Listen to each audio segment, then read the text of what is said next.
afternoon, everybody, and welcome along to Scotland's Sustainable Mobility Cluster Builder in today's session on electric mobility.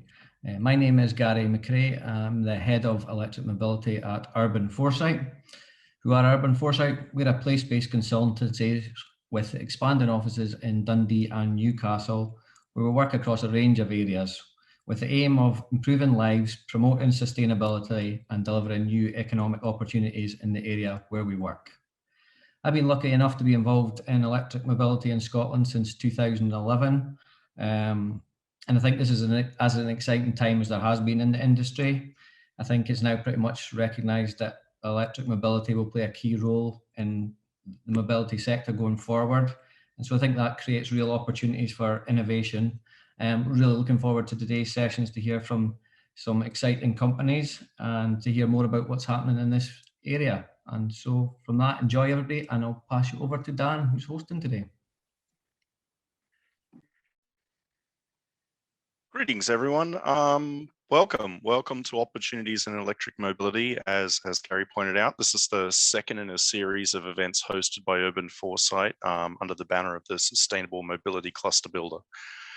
Thanks for taking the time out of your afternoon to come hear from our fabulous series of speakers that we've got on today. Hope you'll leave today's event with some new knowledge, some new connections, and most of all, inspired to make a difference in this sector. As Gary said, my name's Dan Langford, mobility consultant at Urban Foresight. Might take a few minutes just up front to explain a little bit more about the Sustainable Mobility Cluster Builder.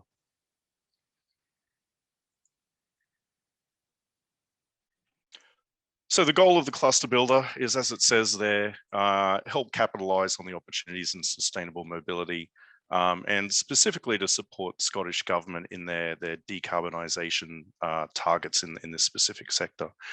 Just to give you an example of what some of those targets actually are, I think they're some of the most aggressive targets in the world.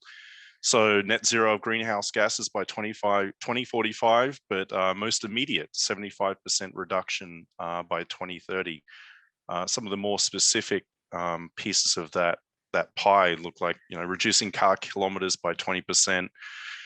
There's a plethora of new electric buses going into operation right now. So we're well on the way to the target by 2024 there. Phase out the need for new petrol or diesel vehicles, and reduce the need for petrol and diesel heavy-duty vehicles by 2035. So some fairly aggressive targets, but what that also brings is some significant opportunities for the sector. And this is why the Sustainable Mobility Cluster Builder has been largely built around achieving these goals. So sustainable mobility, and mobility specifically, covers a really wide range of areas. In reality, mobility touches pretty much every business you can think of. I don't think there are many that aren't dependent upon transportation of some kind. The main areas, the obvious ones, I guess, are connected and autonomous, which aren't as far away as you think. Connected vehicles have been on the roads for quite a while now. I think pretty much every new car you buy is a connected vehicle in some way, shape, or form. Energy and powertrain, of course, incredibly important in achieving those goals that we were just mentioning. And additionally, mobility services. We'll hear from company Flock Mobility today, who fits into the mobility services category. Mobility as a service is one of those hot topics just currently that fits in there. And drones and aviation, often not thought about, but I think going forward, you'll find that drones in particular are going to play a fairly significant role in that last mile package delivery and different applications like that. Of course, maritime. Just recently, I've been seeing a lot about autonomous freight boats. So there is, again, a lot of activity in maritime. There's a lot of funding actually available, both in the European level and here in the UK, around maritime and ports and decarbonising those specific sectors. And of course, all this doesn't happen without a supply chain. So there are many, many other companies that fit within this sector. So it's likely whatever business you work in that you're affected and potentially play a role in sustainable mobility. So why a cluster builder? Thanks to the Scottish Government for taking the initiative and standing up this effort. Obviously, one of their goals is to decarbonize the sector as we discussed. One of our other key functions, and this is why we're all here today, is to better foster the linkages and start building a community and ecosystem in Scotland and further afield around this, and promote the activity that is underway and promote the opportunities that are actually available. As I mentioned, this is the second in a series of events we'll be holding over the next couple of years. So definitely keep in touch and keep a lookout for the next one, which will be autonomous and connected around the August timeframe. At the end of the day, you know, the reasoning behind the Sustainable Mobility Cluster Builder is about helping companies that are active in Scotland just grow. We're trying to raise the profile of the different opportunities that I mentioned and help your businesses innovate and understand where exactly you can have an impact in this sector. So in addition to that, we've also got Neil Leckie, Program Manager from the Energy Savings Trust, who wants to add a few words to the discussion. So I might just hand over to Neil now as well. Welcome, Neil. Hi, Dan. Thanks very much. As Dan said there, my name is Neil Leckie. I'm Program Manager at Energy Saving Trust.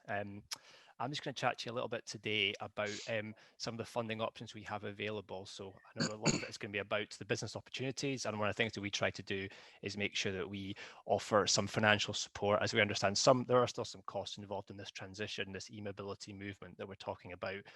So we work with Transport Scotland predominantly to try and support consumers, businesses and local authorities in making this transition to a more sustainable transport future.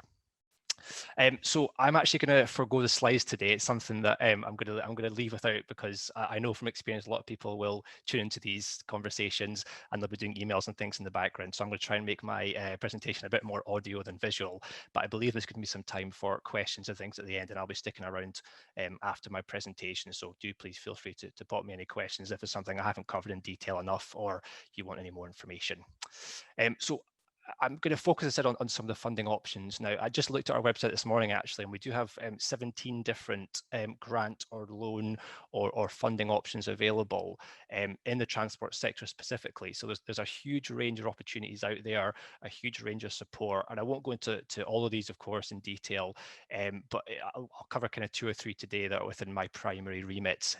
But do please have a look on our website. Do check on some of the funding options, because if I don't cover something today, it doesn't mean that we don't have opportunities for you in that area. So please have a look, check our website, and there's a lot more information available there with a bit more detail on some of the projects I'm going to talk about. So first up, kind of the big one for us, or one of the biggest ones in terms of budget at least, is a low carbon transport loan. We've been running this for several years now, and it's an interest-free loan for businesses or for individuals to purchase an electric vehicle. So it's an interest-free, there's no fees or administration charges, literally completely free for yourself as the applicant. Repayments over 6 years, so it's I think a pretty good time scale in terms of repaying the funding back.